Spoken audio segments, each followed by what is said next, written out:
嘢再進一步啦。咁就係應用咗喺我哋呢個簡約公屋嗰度嘅。MIC 井道模組去到地盤之後，究竟裝嘅時候係咪安全咧？咁我哋就 design 咗一個咁嘅 working platform 啦。我 BI model 咧做咗個 3D 打印出嚟。其實呢個 3D 打印咧就好幫助我哋去諗呢一個構思，啲工人啱唔啱使啊 working platform。其一個 working platform 做到嘢啦，但係我哋個 lift shaft 一路上噶嘛，咁我 working platform 就可唔可以拆翻再重用咧？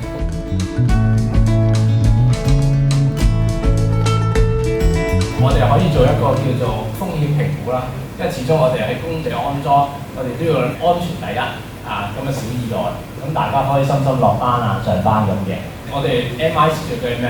將佢平面化或者係一啲抽象嘅嘢實體咗佢，然後咧我哋就作出一啲叫做監管咁就可以做一件 quality control 咁嘅嘢。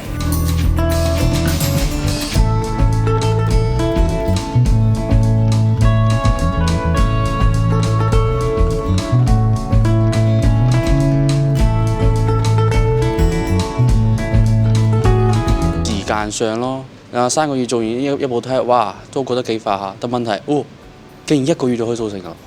呢個真係神速啊！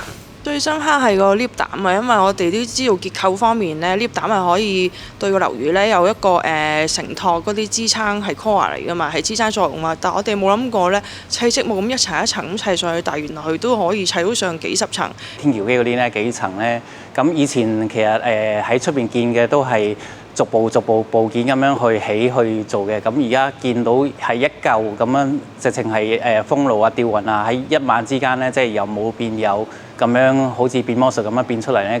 而家未望到好似有咁情況咯，咁嚟見到原來而家已經係可以用咁嘅方法去 lift 嘅安裝方法咧，咁就覺得好新奇咯。